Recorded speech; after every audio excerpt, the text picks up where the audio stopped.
Hey you guys, welcome back to my channel. So today, I'll be doing a joint review video of Tomboy and Maniac. I never thought I'd make a review video on this channel, let alone a joint review, but here I am.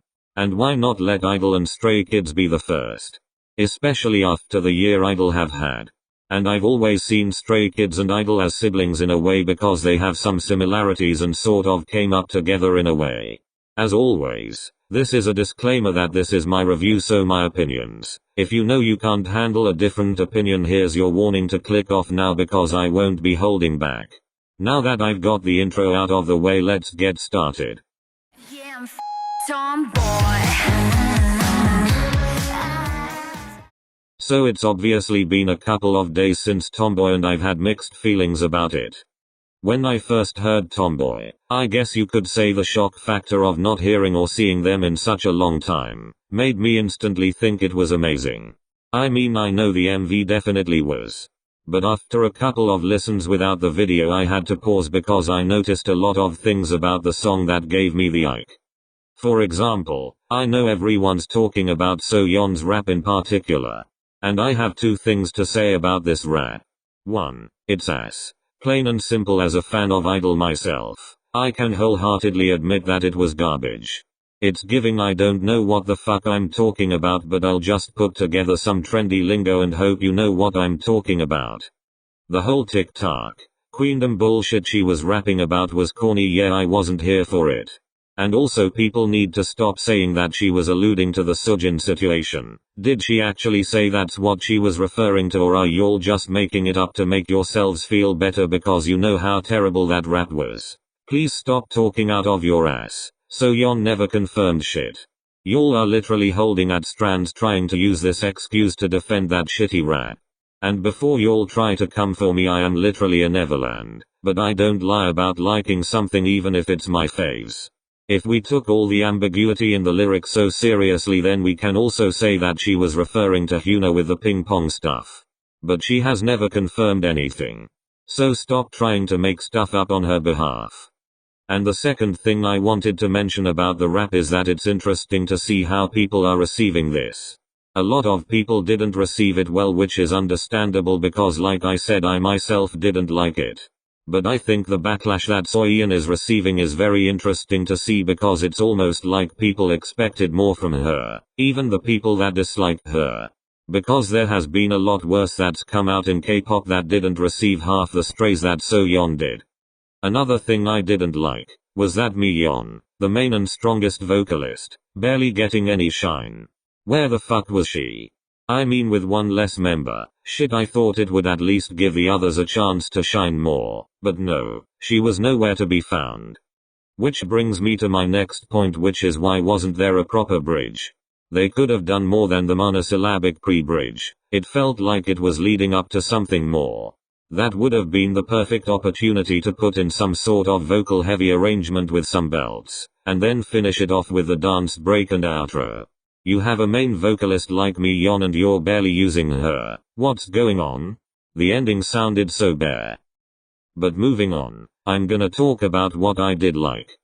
The styling was immaculate, especially the cropped leather jacket look. I really loved it. It suited the concept to a T. And also I loved that Minnie started the song. When I saw she was starting the song, I knew we would be getting something different. And yuqi and shuhua carried throughout the song. Especially shuhua, she had me gagged throughout.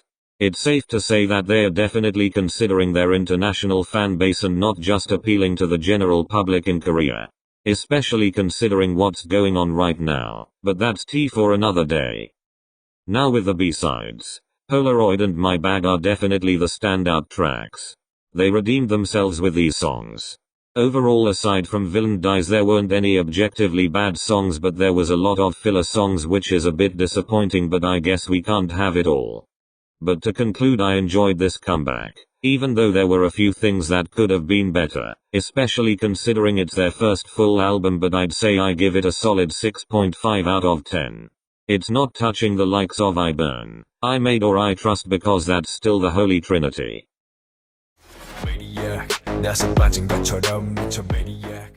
Now onto Stray Kids. Let's start with Maniac. I love the MV, it's cool and it's vibrant. They always have a lot going on in their MVs, so they never disappoint in that department. I love the instrumental, especially when it comes to the rapping. The beat goes stupid. Overall I do like the song. I don't know if I love it, but it's definitely a step up from Thunderous. And in contrast to a lot of their previous sounds, surprisingly it's less noisy and has a coherent flow to it, that I like. The pre-chorus is definitely my favorite part. It's the most exciting part of the song. The ending was a bit abrupt. I wish they did something more, and I don't know if I like the ping ad-libs yet. But moving on to the B-sides. Venom has a sickening instrumental, it's very clean.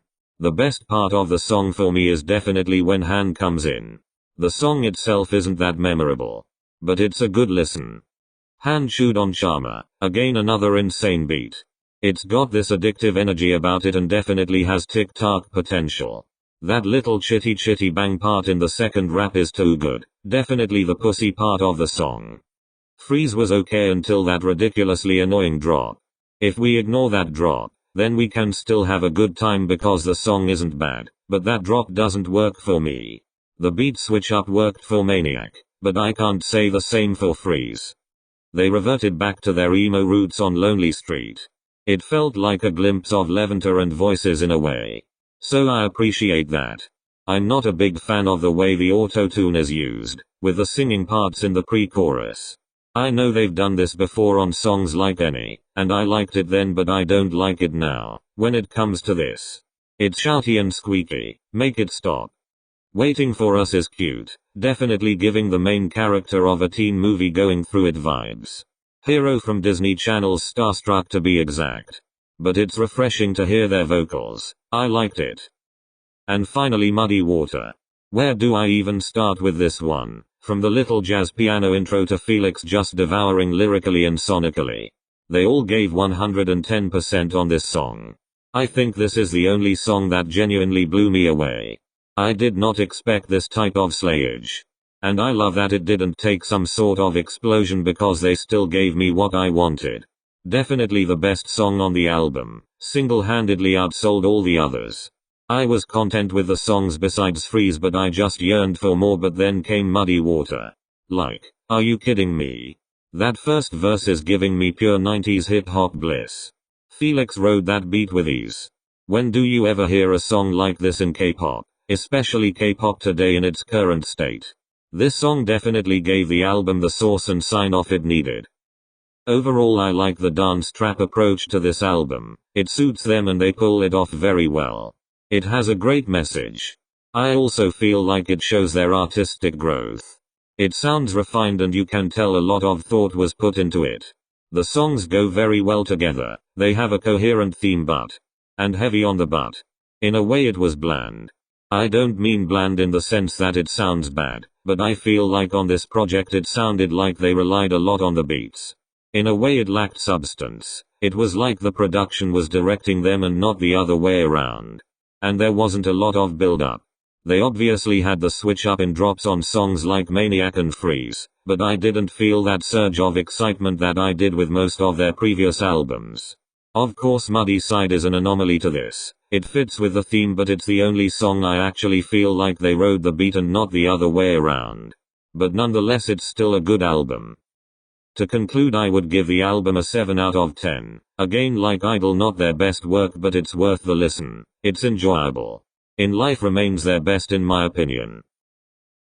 And that brings us to the end. Thank you so much for watching. Please like and feel free to comment what you think of these comebacks. And don't forget to subscribe. Until next time, see you.